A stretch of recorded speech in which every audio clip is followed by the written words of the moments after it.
Ha, ha, ha, yeah.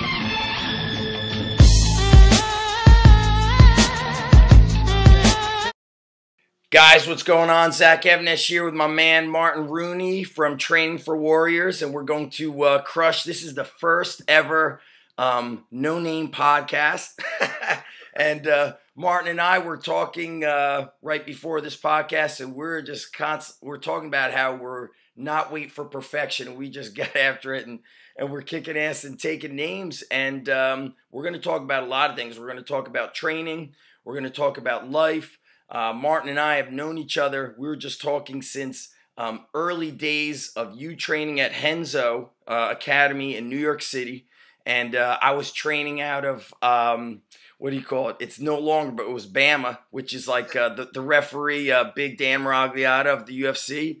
We were training out of there, and we were competing at NAGA events when there was literally like a handful of guys in our weight class. And now I hear if you compete in NAGA or any of these grappler quest tournaments, you might be there for like 12 hours competing. It's crazy. And you'd be there for 12 hours and you'd have like one match. Holy crap. It's just so funny that we're now, we're talking about the time that we started connecting with each other. It was an era really of the kind of the infancy of strength and conditioning going out on the internet. And even the word strength coach wasn't, it was like not really the word. It was really, people were still saying you're a personal trainer. But what was really unique is when I first, started following you is basically you really spoke to me with, I saw the way, the photos that you were posting, things that you're doing. I was like, finally, here's a guy who's not training everybody on a stability ball and making them do rotational cable chops on everything. And you were training. I don't have that book with me. I was telling you, it was the original. Was it called Training for Warriors, the book, or Work? Yeah, it was called Training for Warriors, the Team Henzo Gracie Workout. That was the original from like 2000. I wrote that one in like from 2000 to 2002, which is crazy. It was the earlier book, but it was the stuff that, we all should have been doing, and you never kind of got caught up in what I always tell people. I got caught up in that early era of what was called functional training, where I was like, man, I shouldn't be deadlifting and clean and pressing and sprinting up hills. I thought everything should be on one leg and on a stability ball. And then when I saw your guys doing pull-ups, dips, farmer walks, training with sandbags, running with sleds, and even things like simple things, that was also a time where people were saying, you're a fighter, or don't do long distance running. And you were saying, hey, there's nothing wrong with going out and taking a distance run once a week. It's not gonna crush you. So it's interesting to see Train for his big thing is like, the resistance. And it's still the resistance of kind of people are still shying away. They shy away from like these certain exercises or training hard. It's been interesting. Well, you know what it is, Zach? What you're describing there is, hey, we've been here since the infancy, pretty much before there was ever even internet. I mean, I can remember when we had met, man, I didn't have a website. I didn't have a cell phone. That's right.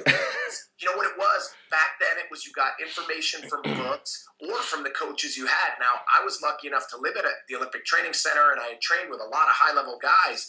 But to be honest, what you were just talking about, I call is like the pendulum. And it's like the pendulum swings back and forth. And it's like, hey, so remember, it was like Paul Check and these guys were coming out. And everything became about the stability ball. There was a time when that did that. And it's almost like now the stability ball is gone, and now it's like the foam roll, or like then the foam roll will be gone, and then it'll be dry needling or ART and all these things. Or squats. This like thing that it can solve everything. And people swing to that side so hard. But what I've always been cautious about is I've always been really cautious with how far I let myself go before I really look back to the center and say, hey, what really worked? And not because it's not exciting. What I think people forget about is our job, man, is to produce results. Like my job, I lived in hundredths of a second and ounces and wins and losses. Like that was my job. Right. And if guys didn't get that because I was jerking around with the wrong stuff, like, that was what maybe was my filter. It made me really have to stay firm with what I was doing. And it's funny you say that, because now it is like the resistance. Now I'm like, hey, you should deadlift, and people are against it. Or hey, it's okay to overhead press, and people are having a heart attack. But yet this is the same guy that's training somebody, like you said, on one leg with a 2-pound kettlebell, that's colored pink, and they're thinking they're keeping it exciting. And what I always say is there's less points for creativity than there is for getting results. And so I'm gonna try to be more results oriented than creative. Yeah, I agree. It's one thing I always say is your thing is just focus on results. And then you end up not discriminating or not falling into, like what you're saying, a certain area on that pendulum. So rather than say, I'm only going to use kettlebells, or we're only a bodyweight guy, like I see sometimes you train, you're banging out lat pull downs, but you're also box squatting or free squatting. Guys are doing leg curls. So if it brings results and they're training hard, and I've trained with you, and it ain't no easy day at the park. Well, think of it this way. What's really neat about Training for Warriors and where it's going, what people say a lot now, because it's hard to believe, hey, you remember it from its infancy. Yeah. Like, you would come up, man, I was just training a handful of fighters. Now, there's been over 1,200 people trained in the system. We've got 80 facilities running the program around the world, hundreds of thousands of books out there. And you know what the secret of it is versatility. It's exactly what you just said. And it's hitting me right now that, hey, Training for Warriors, if it works, you can put it in there. Yeah. Where so many people, they create this box that, like, they're stuck in the box, and then you can't come out of the box. Yeah.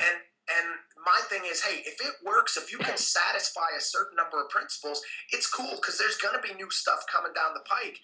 And if you're not open to being involved, like we talked about, man, hey, you want to know the fastest way, everybody listening, you want to know the fastest way to work yourself out of this industry? Be a dinosaur. Be somebody that can't adapt, right? Can't think a new way, or can't move with the times. Because like we just said, we had no internet, we had no cell phone, we had no seminars, no certifications, and now, like, only a decade later, like that, all that stuff's ruling our life. So if we couldn't have adapted, be stuck. And I'll say this: I know a lot of coaches that couldn't. These great coaches that I knew back then, that, man, they're not coaching anymore. I met one guy out at a seminar. I said, "What are you doing now?" He's like, "Man, I'm selling toilets." I was like, "Selling toilets?" I was like, "I went to your seminar," but they weren't prepared to move with what you have to do. Yeah, you got to move with the times. One of the things is you got to be humble. So if you're humble, you're just ready and open and willing to learn. And I just feel it's so weird because, we talk about the time frame from when we met.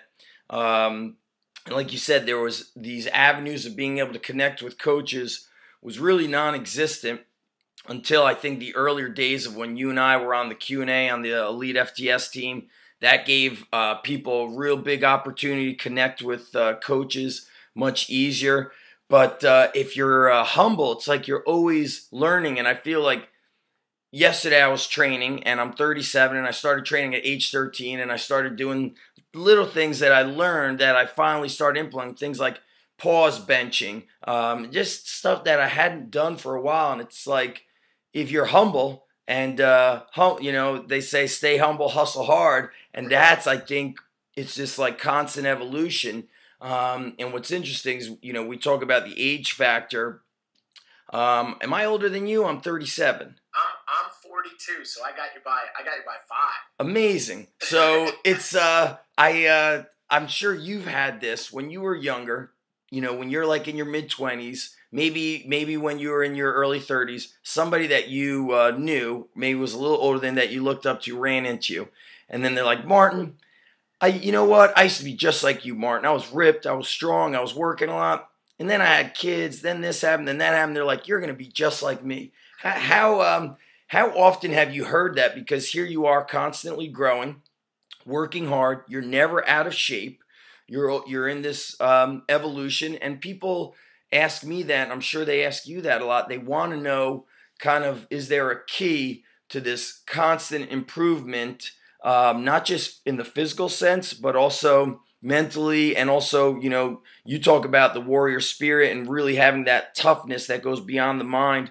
How do you keep growing at this, age where most people were supposed to slow down, as they say. I'll tell you, hey, the interesting thing, it is funny. Hey, have I had those people like that have tried to tell me those things? Of course. And one thing we got to always remember, most people will never reach their dreams, so they're going to try to stop you from getting to yours. So there are always going to be detractors. There's going to be more people in your life that tell you can't do it than you can. And so number one, you can't listen to that. Right. Another thing that you said that was important was, hey, every person you meet in some way is your superior. Like, everybody you meet has something really cool to offer you, something that they've learned, something that they know. And in the martial arts, we call that the beginner's mind. And man, I've met so many incredible guys, not just from the martial arts, but other sports, that have this like beginner's mind, that they're like so excited about things that whether they're 40 or 50 or 60, these guys, it's like their mind, it's like they're razor sharp and they're like 21 years old and the whole world is new. And I've always tried to cultivate that. Hey, in terms of the fitness level, my numbers are better now than they were when I was still in my 20s. Now, I may say this, I probably can't sprint as fast as I did. I hate to even say that, but like, man, I was really, really fast. But I will say this. I will get out there and run with anybody. Like, I'm always ready to compete, and I think that's a part too that I have stayed. The simple word, you know how you said, what's the secret? It's consistency. Like, man, I don't miss more than a couple days without some hard training. And a saying that I use all the time is the door hinge, it gets open and closed every day. It never gets rusty. Like, man, I know this. If I took months and months off right now and sat on the couch, which is never going to happen, but if I did, then maybe then I can't get it back. And I think that's what happens to a lot of people is there just becomes this day, right? Like this day that they stop. And I don't know what that day what happened or why. Right. Some people, it's right when they finish high school. Some people, it's when they have their kids. Some people, it's when they get stressed out at their job. But what I would send out there to everybody is, man, if you're just consistent, if you eat right, get enough sleep, and you work out 3 days a week, man, you can keep it. And man, you look at guys like Frank Zane, you look at Jack LaLanne, some of these guys that were like really amazing, inspiring to me. At 70 years old, these dudes were freaks, and that's my goal, man. I want to be that. Yeah. The what's real interesting is them too. They did not kind of like, what I like to just say, and what you do is they didn't discriminate against strength, so they didn't complicate things. So for people that I think sometimes when they get stuck or they stop, and I've seen like multiple time state champs, former national champs in wrestling, and they get to a point where they lose that edge, and I think it's because they say, if I can't do whatever it is like what I used to do, and Marty Gallagher said that, he's in his early 60s, and he said, I squatted 405, I worked up, I squatted in my cold garage, hit 405 for 5 or 6 reps, and then the guy interviewing him said, oh, is that like your best number? He goes, well, if I'm always comparing to what I used to be able to do, like in my 40s, he goes, that's when you start getting hurt. And he said, but I'm at the top of the food chain for my age group. He goes, so that's good enough for me. And I think, the guys that ask me, like, how do you go? When I say I don't discriminate, I say, guys, I don't care if it just means going out and walking or walk to the playground, get to the monkey bars, do pull-ups, push-ups, and dips. Don't worry about what you're doing as long as you're doing. I think that doing is the key. Hey, well, and I would even add a word to it. This will be a Rooney Evanesh mix. Not just don't discriminate, because I agree. Here's another one, ready? And don't complicate. Yes. Like, man, like, it's almost like people are, like, they discriminate, meaning like, oh, strength is bad, lifting heavy is dangerous, it'll kill you. Or they say, I don't do it because I don't understand it. It's too hard. It's too complex. Look at all this stuff. I can't figure it out. And it's like, you can't figure it out. I'll tell you what. Whether the Herschel Walker stuff is true or not, I think about it a lot because I've done a lot of push-ups in the last 7 years. I try to average over 10,000 a year. Right. I'll tell you what, my upper body numbers and what I do, I think a lot has to do with those 10,000 push-ups a year, which it sounds like a lot, but man, it's pretty much less than a couple hundred a week. And like over 7 days when you really base that out, it's like, you get 30 a day. If you did 30 push-ups a day, that's 10,000 in a year. Now, I'm not saying do it that way, but what I am saying is it doesn't have to be that hard because the person that did 10,000 at the end of the year or the guy that did none because he thought it was too complex, right? Like, there's going to be a totally different result at the end of that year. And so I would say, yeah, like I love that don't discriminate against it because that's what's happening. That's what the resistance is about. Yep. It's at the same time, too, my biggest flaw, nutrition and like sleep and exercise, people complicate it so much that they're paralyzed and then they don't do anything.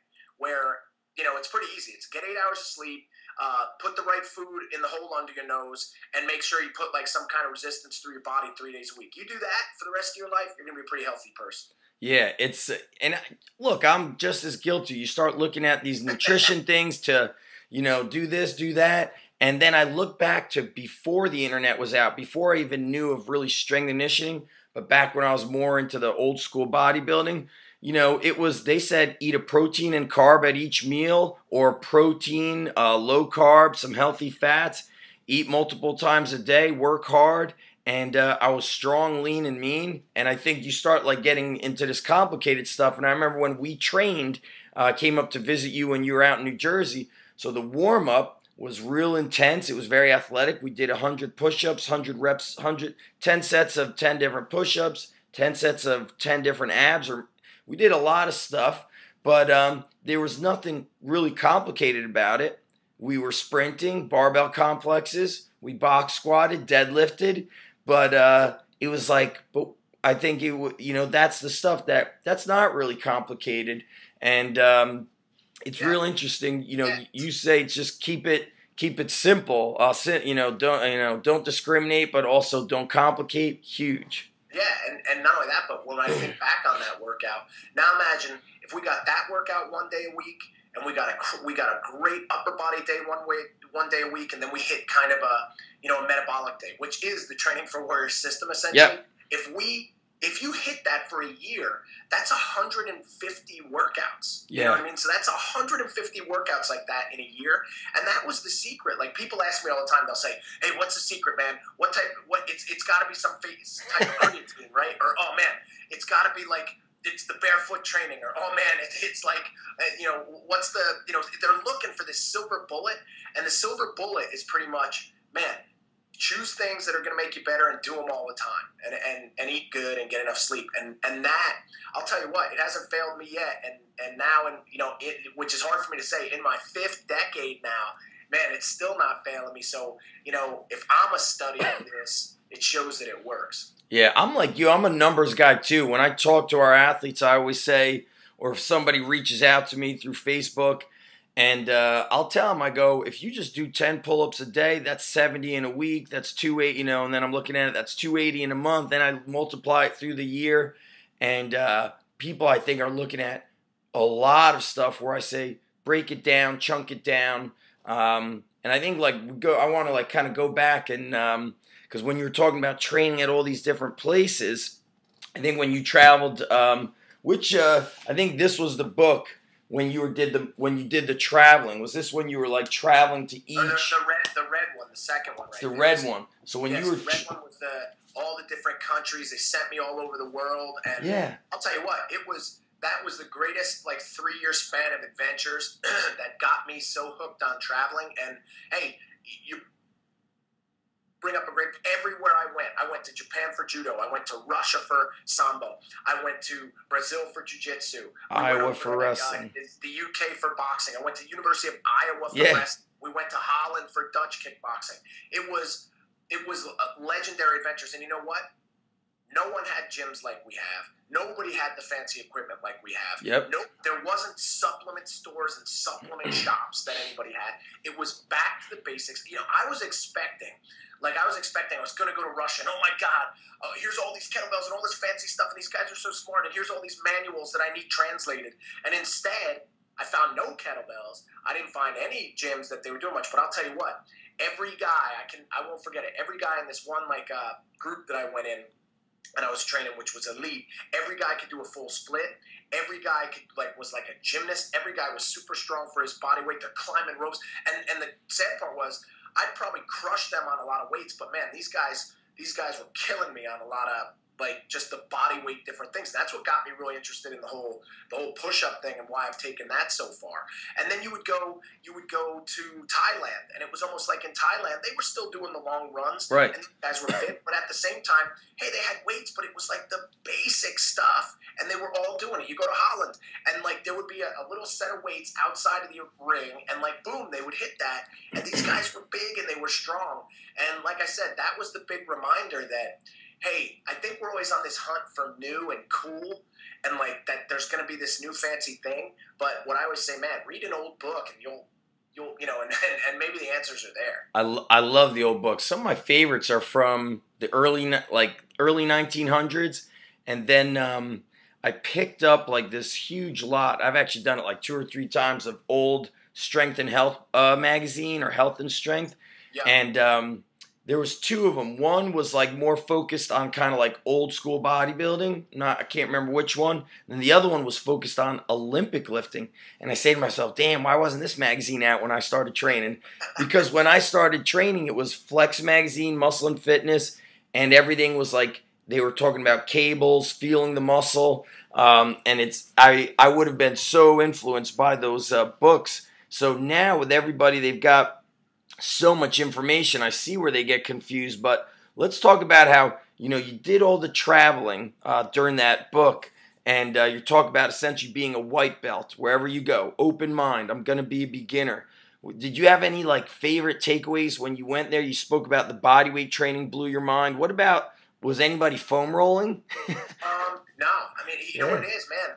We have in this country access to equipment and luxuries that there isn't in a lot of places, and hey, and that's throwing it out there. And for anybody listening that's international, I'm not, I don't want anybody to feel bad or say that. I think you'd probably agree and say, yeah, we don't have all this stuff. They can't get stuff mailed in. They don't have gyms like we have, and the access to equipment that we have, and they definitely didn't have access to the supplement stuff. So when I go into the cabinets of a lot of my top athletes here, and I look, man, there's an entire cabinet devoted to their protein powders and their creatines and their vitamins and their antioxidants and their branch chains. And man, it was pretty much people ate food in these other places. And you know what's weird? That was a big, profound thing for me, is I started to realize, man, I didn't eat enough real food. You know what I mean? So I created in the 3rd book with John Berardi, if you saw him there. John's awesome, yeah. We created this thing called the Warrior 20, where it's back to the food. Like, and hey, we still had information about supplements, but that wasn't the big thing. And I think that was one reminder is, think about it. When I travel, what do? I throw a bunch of bars in my bag, and I got a bunch of powders and all this stuff. And all of a sudden you realize, like, holy cow, I didn't eat any real food for a week. Where now when I go somewhere, man, the first thing that I do is I'll go to their supermarket and I get some of the local produce, and that's what I chow down on. And I actually feel way better when I do it. So that was one thing. Definitely the body weight stuff. Everywhere I went, whether it was Thailand, whether it was Holland, whether it was Russia, whether it was Brazil, because even in Brazil, their gyms, you saw the pictures there, right? They don't do stuff outside. It's more like really earthy, but everything was a chin-up bar or somewhere to do push-ups, and they're running on the beach, and there was a lot more movement involved in everybody's training than just like being in a gym, and that has become a big part, as you know, of Training for Warriors. So we sprint, as you said, like our warm-ups I want them to be athletic, and that people really develop this athleticism versus being in this sterile environment where you come in, you lift, and you leave, and so that's a piece of it, right? But this piece of equipment here, your body, we got to make sure people are mastering that. And the way to do that, it's not just with body weight stuff and coordination, but it's the food you put in and the sleep you get. And so those were like the big breakthroughs. Is I thought I was going to see this fancy revolutionary stuff. And instead, you see that book, there's hundreds of, partner training too. Yeah. So these guys had to get really creative because they didn't have enough resistance with stuff. Right. That, man, there was so much stuff done with the weight of other guys. And I started using so much of that with the camps that I did from the different sports. And I'll tell you, it was enjoyable. It was fun. But I'll tell you, it was super demanding. So, hey, instead of but here, what did we do? We invented slosh pipes and, things that would create maybe the same feel. But instead, hey, use a guide too. And I'll tell you that, like, it was almost like, you know, how in Rocky 4, Rocky goes to, you know, Russia and he's in there That's training, awesome. he's going hard. Hey, there's a lot of ways to put resistance through your body. Whatever floats your boat, go for it. But don't forget that it's still got to be that resistance that drives through, and it doesn't have to be $1 million piece of equipment for you to still get a great workout. Yeah. What you know, now that we're talking about like you're traveling, you travel a lot. And I'll tell you, when I travel, I feel like crap. And you travel overseas. What do you what do you do as far as like your training when you're traveling? Are you, when you hold your TFW seminar, you're jumping in with them, but do you do anything on your own? Meaning, I'm going to show up an hour 2 hours before my seminar, or when it's over, I'm going to train. Or do you go into the hotel? I know sometimes you actually stay with people. I've seen, you know, the videos where you would just, you know, you'd stay at their houses. What are some of the things you do to just feel great while you travel, and basically you stay strong and consistent aside from the nutrition? What's your training like? Well, hey, and that's a great question, Zach, because it's true. Like, hey, I'm leaving, as you know, I'm leaving for Germany for a week on Monday. Yep. Then I come back for 3 days. I'm going to Dublin, Ireland. Then I come back for a couple days. I'm in Finland for a week. Now, one luxury, like you hinted at, is in my seminars, man, we do a lot of work. It's really physical, and I do it too. So one thing is I always want to prove. So when we're doing the push-up tests, and for people that are listening that have done the certs with me, you know, as long as I'm not doing them back to back to back, you know, I'll do the push-ups test with everybody, the abdominal test with everybody. And my goal, man, I want to win those things, you know. But definitely everywhere I usually go, here's the other challenge. Everywhere I go, if I do stay with people, or I'm even with an organization, they all want to work out with me when I'm not there too. So I've got some really funny videos where everybody wants to like beat me and stuff. You know, So like funny. I'll go somewhere and everybody will be like, "Hey, there's the chin-up bar. Who could do more? Hey, there's the bench press. Who could do more? Hey, let's deadlift." Like if you just saw, I was up at Rob King's in Newfoundland, and like, man, after the seminar, we're deadlifting 500 pounds, and we're training hard, and it was like, hey, he was honored to get a cool workout with me. He's a great guy. You know, but hey, I was honored to get a workout with everybody else. So it seems like no matter where I go, I actually have no choice. Like I got to be trained in any way, which helps. But hey, I'll tell you this: on some of those long trips when we were in Russia for a couple of weeks and other stuff, and there wasn't a lot of equipment, we're banging a lot of body weight stuff. Because I'll tell you, here's one of my little secret workouts. I'll go 20 push-ups, 20 abdominals, 20 body squats, and I'll do 10 sets for 200 of each. Dude, you're destroyed after Yes. that. That's a 2-day recovery after that. You can get it done really quick. You wake up in your hotel, you go do it. I can remember us all as a group doing it in Japan. They didn't even have beds in Japan. It was just, they have the little tatamis on the floor. So we rolled them up, and we're all on these tatami mats just doing push-ups, body squats, and abdominals. And I'll tell you, like, if you do that, like, even that, I always know in my head, hey, I didn't get worse. Like, I still took a step forward. But I know when I get to, here's other advice, though, too. A good saying, you ready? East is the beast, and west is the best. So when you go east, so I'm going to be going to Germany, that's going to be tough on my rhythms because I'm now going to be 7 hours ahead. When I go to Finland, I'm 8 hours ahead. And what happens is now, say I got to start presenting at 8 a.m. their time, that's midnight my time.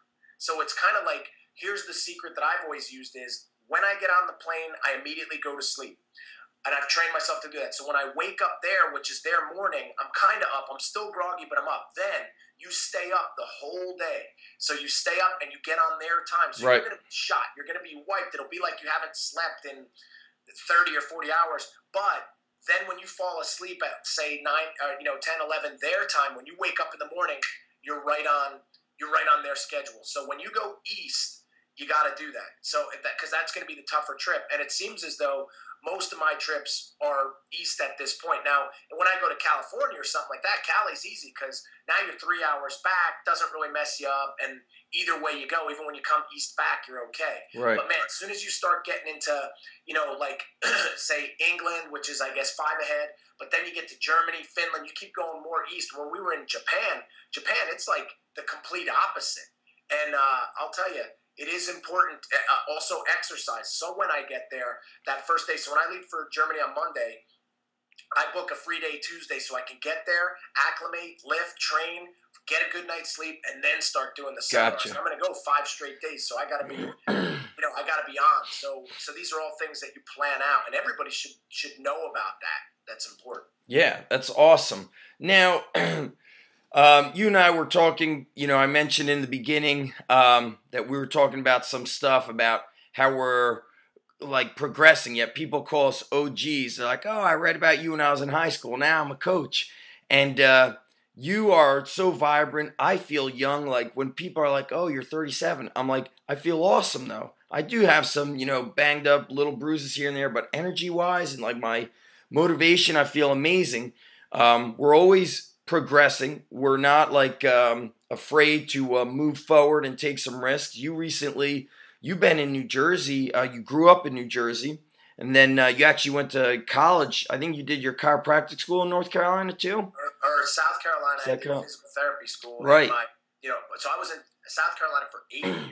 And then you did a lot of stuff. You were on U.S. bobsled team. Now you're living in North Carolina. Yep. Okay, so you were in a pretty. You didn't have to leave. Let's talk about kind of like in like life, opportunities come up. How do you look at? Do I take this? Not only that, it's easy to do these things if you're a single guy. You're married. You have 4 kids. Yep, 4 daughters. 4 daughters. 4 daughters, amazing. And I loved hearing when your daughter was on the podcast with Mash, and she goes, I banged out 30 reps. I go, that's totally talking to Martin a lot. Bang out 30 reps, honey. Yeah, well, hey, speaking of what you said, what's funny is, hey, we say a lot of stuff, and we're out there, and we're trying to be a type of person for everybody. And I want to be a thought leader. I want to be an inspirational leader. I want to show people that they can do stuff and that they can make things happen. And I've used as you know, I've used training not just as the physical training stuff, but I've tried to make my stuff personal development. And every day, man, I'm getting emails, like you said, from people that, man, I read your stuff 10 years ago, or I read your book, or hey, I just read something again, and it helped me through a tough time or a dark time, or man, you've changed my life. And that's the stuff I get fired up for. And I'll say this, you know what it does though? With that comes great responsibility, that if I'm going to talk about this stuff, I'm going to talk about eating right, then I got to eat right. If I'm going to talk about training, then I got to be fit. If I'm going to talk about being courageous and making moves and taking action, then I got to be the first one to do it. Like, I can't talk about that stuff and not do it. And see, that's why I think people like us is, the word that I keep hearing a lot is like, I'll go present somewhere and somebody will say, holy cow, man, you're just like the guy that I thought you would be. Yeah. And I'm like, what are you talking about? Like that, like that's me. Like, the videos aren't fake, or the writing isn't right. Somebody else didn't write that. Like, that's me. And they keep saying, man, and it's so authentic. And yeah, because that's how I always was. Like, I have a gift to fire people up, and I'm going to take action and use it.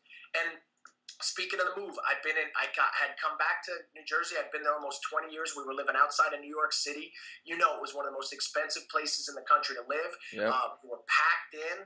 And, hey, I've got 4 daughters. My oldest is 10. And I knew I always wanted to get, a place where the quality of life and the things that they deserved was going to be a little higher. And, hey, no disrespect to Jersey. I miss New Jersey, and I'm always going to be from New Jersey. Like, there's, I can go a lot of places, but there's only one place I'm from. When people ask where I'm from New Jersey. But the thing was that with our Parisi system and the Training for Warriors, we have a facility down here.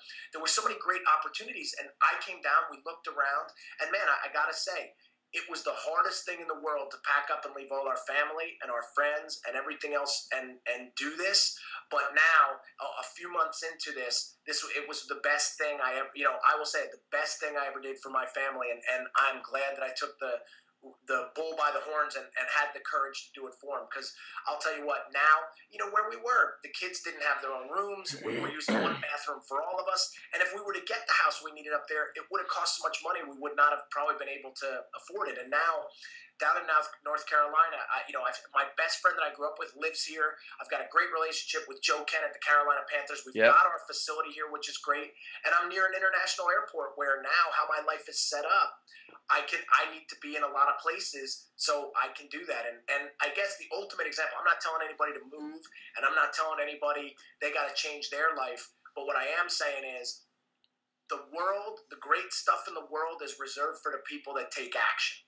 Like, and Zach, you and I talked about this. Like, we take action. Like, I don't wait for all the lights to be green before I get in my car. Like, man, I'm going gonna take swings at the plate. I'm gonna take shots at things. Hey, I'm gonna make mistakes too. But you know what? I'm gonna take consistent action where other people sit back and they procrastinate or they wait to get ready. And that's, again, like, that is the thing. So, man, when I had this opportunity, I didn't think. We jumped, we did it. And, man, I'll tell you what, is it painful? Yeah. But, hey, all action sometimes is painful. That workout is painful. Not eating the bad food and eating the right stuff can feel painful sometimes. Not, instead of staying up late on the computer, you go and you get sleep on time. That can be painful. But I'm going to keep pressing to take action so that I can stand up in front of people and talk about it. Yeah. Do you think that, well, obviously, being a father, has that like inspired you to kind of like represent to your kids, so you can say, so when they say, Daddy, I want to do something great, like what does that really like hit your heart and inspire you to just take things to that next level? For sure. I mean, you know what? It is interesting. Like, hey, a decade ago, like now that we're talking about like where we were, hey, I'm not the same guy I was a decade ago. A decade ago, man, I'm barely married. Like you said, we're at tournaments. You know what it was too? I was more interested in me than I was enthusiastic about everybody around me. And you know what? It's changed. Like, it's different now. Like, and I'll tell you what, that's another great piece of advice. Like, I'm enthusiastic about my kids and what they're going to do. I'm enthusiastic about the people that I present to. Hey, seeing the things that you've done and the way that you've developed and stuff. The old me would have been like, he has this and, we're all fighting for this piece of pie. Instead, like, man, now I'm like, guys, it's so exciting to see what we're all doing and the opportunities that we all have. And you know what that shows? I moved in that time from an athlete more to like a coach. Yeah. And now, so with my kids, man, they inspire me. I want them to see me traveling and doing these things and coming to my book signings. And yesterday I did a charity hurricane. We had 50 people there. We're raising money for cancer every month. My kids, they sold lemonade door to door to raise money for this thing. And they didn't even tell me about it. They brought this money in and stuff. And it's just kind of like, I would rather be that guy that's like inspiring them to do stuff. And it makes it stronger. Like I have to be more, because now, I remember back and I think about my parents and how they influenced me. And like someday when we're gone, I want my kids saying really good things to my grandkids or my great grandkids. And, hey, what we're talking about there is a legacy, Yes. And so definitely, hey, now in my 40s, man, like I get it, like I'm getting things different than I did. And I'm just being better. I understand better how the world works, and it's making things accelerate faster. Like I'm not getting asked to go all around the world because I'm a jerk. So like anybody that's listening that wants to be in this industry or like you want to present to or you want to travel, man, you gotta be nice to everybody. You gotta be happy for people. You gotta be willing to trust in people and take chances. And you know what?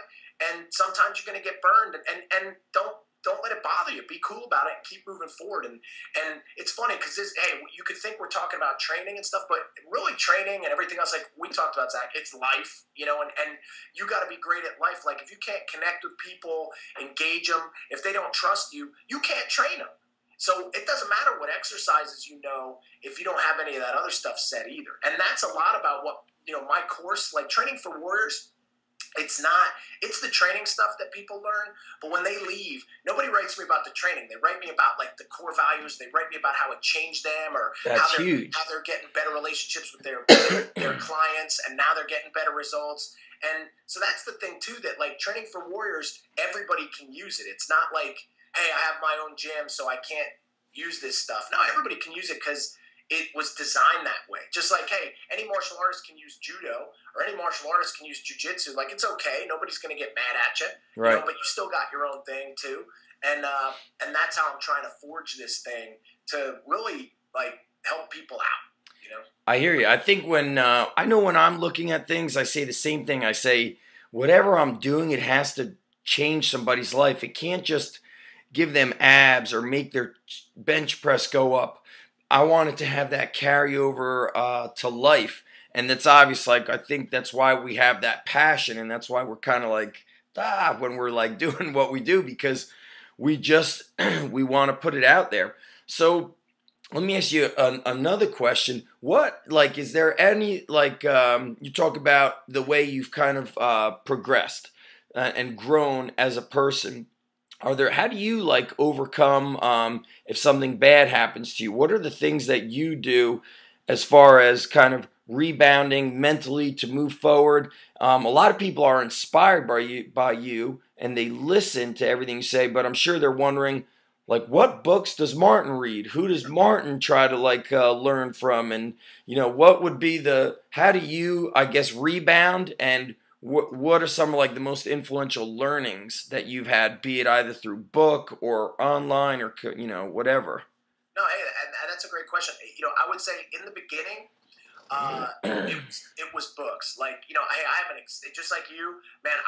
Guys. I have an extensive library. I am a avid reader. I consider it like my university. And someday, what I want to do is almost create this thing where I help people walk through exactly what I did, because it's almost like each book led to another book that led to another book that eventually makes you into who you are. So my greatest treasure, when people ask me, hey, is it like that trophy case or the school records in college or some of the stuff you did, and I say, no, my greatest trophy case, man, is those books that I read, because they shape who I am. And someday I want my kids and the people that I mentor to kind of go through that same path, because I'm really shaped by that. Like, there's not a lot of things that I invented, but man, I've taken all these ideas and made that. Now from there, as it was the books, then I started to apply.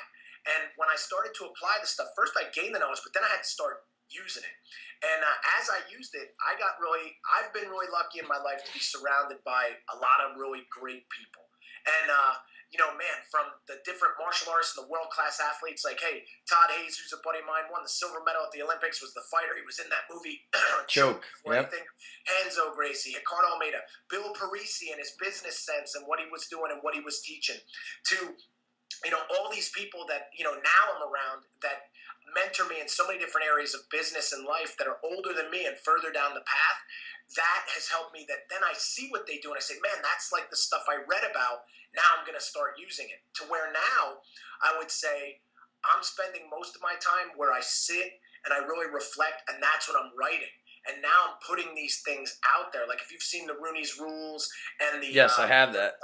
Now I'm trying to in the third decade of it. Like, see, that my 20s I spent it reading. My 30s I spent it applying. Now in my 40s I'm trying to share it. I want to create my original thoughts and start to see what I really think. So it shows, man. Like, the whole goal of this thing, this big thing called is like, can you master yourself?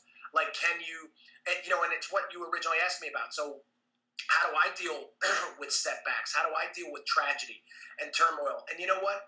I would say, I would love to say I deal with it better than other people, but I probably don't. Like, hey, do I get stressed out sometimes? Absolutely.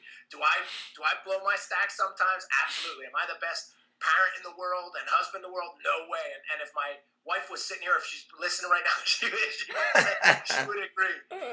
But what I will say is I try to keep even keel, and this might be a great thing, a great story. Ready?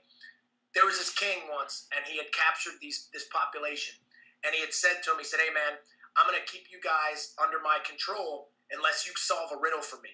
And that riddle is, you got to come up with something that makes me sad when I'm happy and happy when I'm sad.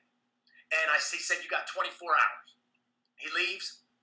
He comes back, and the wise men of the group, they have their hand holding out, and inside the hand is a ring.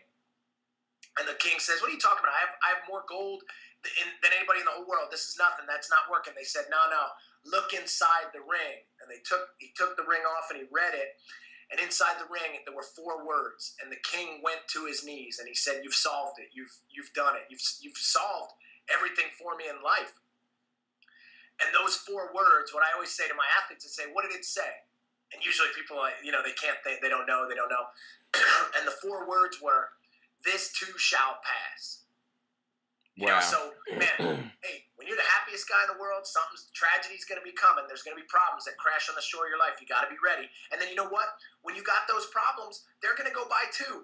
And and it's going to get good again. So what I would say is maybe my strategy, I always remember those 4 words. that, hey, there's a lot of times, man, I submit book proposals. I try to get speaking gigs that don't happen. I try to, hey, there's lifts that I don't make and stuff that doesn't happen for me in sport. Or sometimes my athletes, hey, there's a lot of times they didn't get results either. Like, I'll say that. Hey, I've definitely had more wins than losses with my athletes, but I'll say this, those losses, they hurt too. And they're hard to get over just like anybody else. But what I would say is my advice, hey, this will pass. If you just dwell on the things that didn't go well for you, it's going to hold you back. So maybe what I do is, man, when something doesn't go right, now I take action. Like now, okay, well, what's the next thing I can do to make something happen? And that comes with experience. Like, hey, there's I got a lot of misses. There's a lot of things that didn't happen, but I'm focused on the ones that do and go for those. And know that, man, life's going to be problems. Like, hey, we're going to get old. You're not going to feel well. People around you that are important to you are going to pass away. There's going to be tough stuff, but that's this challenge of life that, like, can you master it? Can you learn to control your emotions even when things are tough? And you know what? Training helps you to do that. Like, hey, Gable said it best, all right, man, once you've wrestled, everything is easy. Like, well, it's the same. What I like to say is, man, once you've, like, trained super hard, or you can crush yourself in a killer workout, like, man, then don't tell me your day is tough. Right. That's a joke. You know what's so funny? So we'll close this out. We're gonna have to do a part 2 because we could do this forever. But I'm just like, as you're talking and you mentioned a couple things, I'm like thinking of the evolution. At first, training for warriors was training fighters, and then it evolved to just training kind of training fighters, training athletes, training other coaches, and now training for warriors is more like training for life, really, if we were like the analogy. And I think you're in this, you're like, we've both grown through these decades, and I think you're seeing really the beauty behind training when done properly is it prepares you for the challenges of life. Like what you just said, you understand commitment, you understand how to overcome obstacles, physical pain, emotional pain, goal setting, setbacks, injuries. And when you get good at that, you get like better at life. And it never hit me, but when I was younger training at Diamond Gym, there was a bodybuilder there. His name was Carlo, and I don't know what business he was in, but he told me that, he goes, man, when I go into these business meetings, he goes, I crush those guys. He goes, because they don't work out. He goes, doing this helps me dominate in business. And I always remembered that. I didn't really get it too much. I was in my early 20s. But now I get it, that he wasn't competing as a bodybuilder anymore, but he trained harder or just as hard as anybody in what was considered like the West Side Barbell of bodybuilding gyms. And he said, he goes, I go into these meetings, I crush him. He goes, because they don't work out. And he goes, if they do, so he said, and I'm looking at this and like, I just look at the evolution of training for warriors, and it's like, was the combat athletes, then it was kind of training all types of athletes, and now it is training people to really succeed in life. Yeah, and you know, it's funny, you hit the nail on the head without even having to tell you about it, but I said, yeah, it's for everybody from the world-class warrior, like, hey, the Navy SEAL, the Army Ranger, and the MMA fighter, to the weekend warrior. And you've worked with all those people. Hey, our tagline is bring out the warrior within. And, hey, there's something great inside all of us. Like me and you today, we had to bang the alarm clock.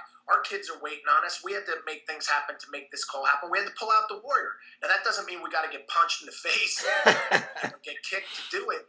But I'll say that everybody needs that thing. And really, it's like, it's almost like what I'm saying is it's an art. You know, like training for warriors is an art, and instead of punches and kicks, we're using exercises to teach people about themselves. And I'll tell you what, it's resonating with people, man. They're getting it. But what I love about it too, though, is it's legit in that we know it works too. So it was never, I never sought out for it to be this, and that's what I think makes it cool, is that it became this because of what everybody is now, you know, seeing it as. So it was never like, you know, me and you sat around and said, hey, man, we'll come up with all these ideas, and then 10 years from now we'll have this thing and it'll be this. It's grown organically, right, by that transition that we've made.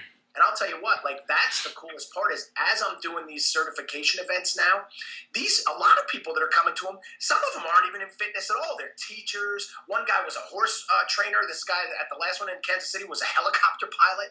And it's like, they're like, man, the stuff that you're doing and you're teaching, it's resonating with me. I want to work out. I want to be part of this thing, but I'm getting something from it. And when the people do the course, whether they're a trainer or not, they all got that thing that they were looking for. And that is what's getting me jazzed up the most now is when I teach this stuff. Yeah, it's not like fighters and combat people are coming. Actually, it's not a lot of them at all because there's not that many of those people. Right. But now it's trainers, coaches, and it's people in these industries that they're just looking to become more. They're looking for this thing that's going to help them succeed. And Training for Warriors is being that. And that's what I think is the separator from other stuff. Like, hey, the training is out there. Everybody can pick their poison of what type of training they like. Yep.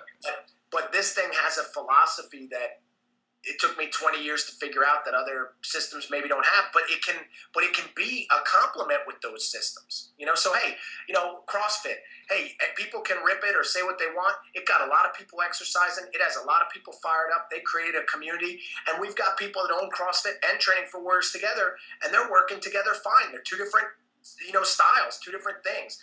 And that is what I'm hoping people understand is it's not like we talked about the pendulum. It's not like, oh, I do Training for Warriors and everything else sucks. Or I do this thing so I can't, Training for Warriors sucks. And it's like, no, this can be something, a philosophy that you can apply to anything that you do. Yeah. And you hit it on the head without even me having to say it, which is cool. Yeah, it's been cool to see how you've evolved, and we both evolved like that. And me too. I used to say, I'm only going to train wrestlers, and then it kind of just kept evolving. But to me, the beauty is what it does for people and how it carries over to life. Because I think if you didn't come across and you didn't train the way you did, Martin, I think you would still be in New Jersey. Like we said, not there's anything wrong with that, but where you were, that wasn't the best thing for your family. And because of your training and what it's done for kind of like that warrior, that inner warrior spirit and your mindset, you said, you know what? It's going to be tough, but I'm going to do what I got to do to take better care of my family, put them in a better place. So I think it's awesome, but we're going to have to do a part 2. And obviously people know through listening to this that I've been learning from Martin, not just following what he does for a long time. I've got some of his books here. I've got all of your books. Some of my coaches have them. It's part of our required reading for all our coaches. And we're talking about the evolution. So we want to give people an insight to, yes, they could come and attend a Training for Warriors certification and do it in person. And I've been to your live events. I've been to one of your earliest ones, which is when I was training out of my garage. So it may have been, I could be talking like 9 years ago. There was a seminar, but we're talking about we didn't have phones back then, and technology's moving in a way where you and I learned so much through online. You're moving to the TFW, putting that online, but still in person. Talk to people about how they could get involved with this course, and that we've obviously said that what you do is just beyond training. So just give people some insight where they could connect with you, learn more. Well, hey, and like I said, we'll give a link to this where, hey, if you want to go to trainingforwarriors.com, you can learn more about the system and what I'm doing. I've got blogs on there and tons of videos. But, hey, the course now that I've been teaching live for the last couple of years, it's a 2-day event, and it's an experience. People, it's, write me every day, and it's changed their life. My limiting thing about it is I only got so many weekends that I can be somewhere in the world, and no matter where I am in the world, that might not be the day that matches up with your schedule, or it might not be the day or the country that you're from. And so I started getting emails from around the world all the time of, hey, how can I do this online, or is there ever going to be an online version? I'm talking, places that I know I'm probably not going to get a chance to go to. And so, man, for a year we built this online course. It's the live event, but they also get to do 4 live webinars. There's tons of extra materials. They still sit for the exam. And we did the original beta test in 26 different countries. And I was concerned. I wanted to know, like you said, I'm still kind of old school where I'm not, even though I learned so much online, I didn't know how people were going to respond. And the response was overwhelming. People went nuts. They got that same experience, but they could do it more. Instead of doing it in 2 days, some of these people that have busy lives like all of us, they were able to do it over a 4 or 8 week span and really get this material and digest material over and over of some of their favorite parts. And so the response was overwhelming, and we're going to do one more launch this year. The launch is going to be there's a free bit of course that, Zach, you'll be able to get out to everybody, a three-part course so they can see what it's about. That'll go out in the middle of September. And then the last week of September, we're going to have signups, and we're only going to take a certain number of people for the class again. And then continue to push this forward that maybe there'll be another one sometime next year. And, so I couldn't be more excited about it, because I'll tell you what, in those 26 countries, we had people from Kuwait, Bulgaria, Croatia, France, Australia, New Zealand, places like, man, I haven't been. I don't know if I'm getting to those places. And the stuff that they shared, and then now how they're able to use this and help other people that I would have never reached, it's really, really cool. So I would say for everybody to take a look at that free, sample of the course to see what they think.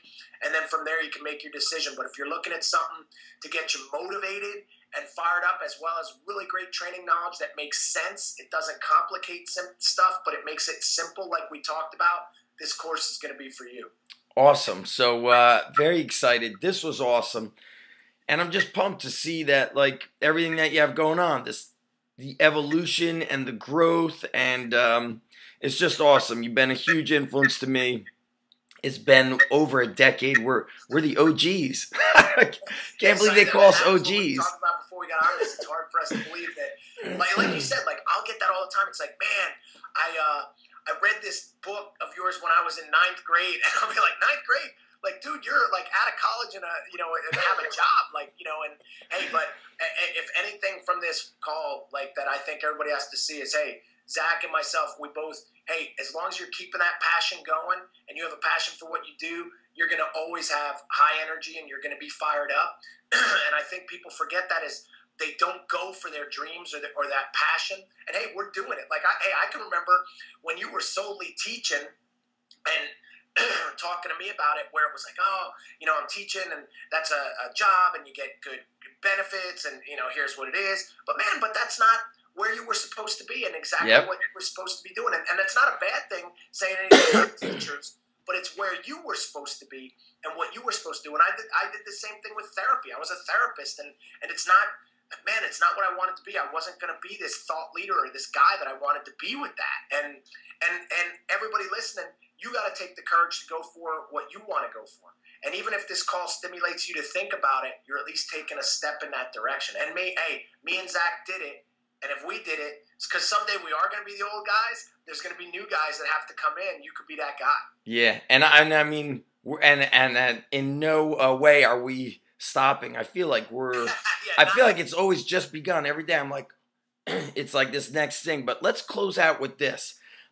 Is there a question that you wish I asked you that I didn't ask you? I forgot to ask questions from the Facebook. So part 2, we will do that. People were asking about workouts, program design type stuff. And I know if they dig a little deeper on your YouTube channel and blog, they'll find it. But we'll definitely do a part 2. But is there a question you wish I asked you that I didn't ask you?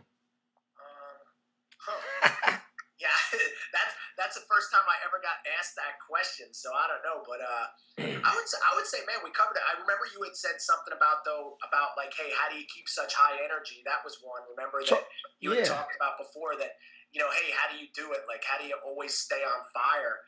And so maybe that would be the one, because I'm getting that asked a lot lately. Like, I think a lot of people pick up on my energy, and I think, hey guys, you got to understand out there that high energy is attractive. Like, that's what it's like, what brings the moth to the flame. Like, if you want to be in the fitness industry and you want to be successful, you got to have high energy. You got to be more excited than the person that comes in to work with you. And one of the lines I always say is, if you want to make somebody a 10, because that's our job, right? Like, we want to make people 10s on fire and they leave and they're ready to take on the world, then you can't be a 2. Like, you can't be a 2 and like think that somebody's going to come in and be a 10. So my thing is, you know, it is a skill. Like, so people say like, hey, how do you stay such high energy? One, it's a responsibility, so I gotta be that. But the secret is, if you act on fire, you're gonna become on fire. Yeah. So at first it becomes, you gotta act the thing you want to be, and then you start being that thing. So hey, there was a time when I was a skinny kid. I wanted to be a more built guy. So I started acting like it. I started eating better and working out all the time, and then I became a more built guy.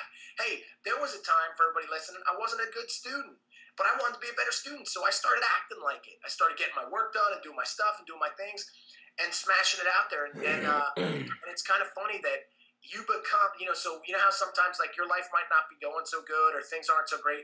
My dad always used to say to me, he'd say, hey son, change your act. Change the act, man. If you're hanging with the wrong people or you're not doing the stuff you're supposed to be doing, that's the wrong act. Right. And that might be the one that I would say was the question that, hey, everybody always wants to ask me, but they don't always do it. But that's the one on the tip of their tongue that it's like, hey, how do you do it? You know what it is? I act the thing I want to be until I become the thing I was acting. And then you're not acting anymore. You're really that. So like, man, I'm a fired up guy because I've been acting like it so long. I'm a more built person because I've been acting like it for 20 years. You know, I'm a good writer now because I've been acting like it when I was a bad writer. I started acting like a good writer, you know? And so it's like this, it's profound, but it's the truth. You know what I mean? It's like, hey, think about it. All the stuff that, hey, because in many ways, hey, same way, like I've always seen your work and the stuff that you've done, and you've inspired me in a lot of ways in pioneering a lot of the ways to get in touch with people and some of the stuff that you do that that was never my skill set at all. And I know you didn't know those things in the beginning. You didn't know a lot of stuff that, like even what we were just doing right now, like we're doing a Skype call that's going to be recorded on something else that somebody will get. Like, you know what it is? People don't take the time to figure these things out because they act like they don't know it. And what you do is you're saying, hey, if I want to do this thing, then I got to act right like the guy that can figure that out. And then you become that guy. You yeah. know? And so it's everywhere. People just don't see it, but it's a big secret. And just to do, I know we get a little echo here, but you said on a scale 1 to 10, if you feel 2, you got it. I tell guys, I go on a scale 1 to 10, be 20. Yeah. And I just going back to the training is it makes you like tough in your mind and within in that spirit. So I always say, I tell my kids when I train the athletes, I go, you guys don't know when I'm tired because I won't show it to you. And you're just talking about the act. If they're tired, they're like yawning. I tell them, you can't do that. Do or move the way you want your body to become. Even if they're injured, I teach them how to breathe and to calm down, to kind of get rid of the pain. But it starts with this. And I think training, hard training that's, don't discriminate and don't complicate is really that foundation. So this has been awesome, Martin. We'll do a part 2. Guys, I'm going to link up Training for Warriors, the Martin's courses, his websites. I'm going to follow up with you because I want to maybe get some books that you think people should read. I will link those up as well. And this has been awesome. So those of you guys listening, we don't even have a name for this podcast yet, but this was the first one. And this just goes to show you that it doesn't have to be perfect. The most important thing is you get started. That's truly the way to kick ass. You have to get after it. And I hope you guys are inspired by this, educated. Martin, it's been a pleasure. It's been awesome.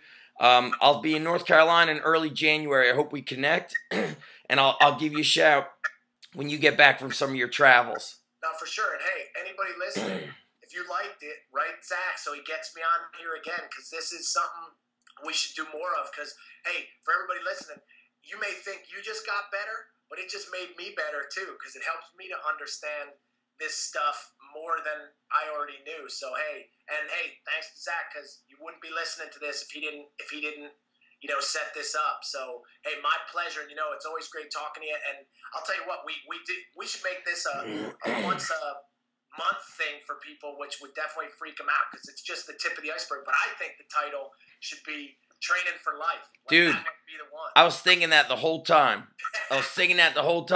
All right, guys, I'm going to stop the recording. Martin, hang on 1 sec, bro. Ha, ha, ha, yeah.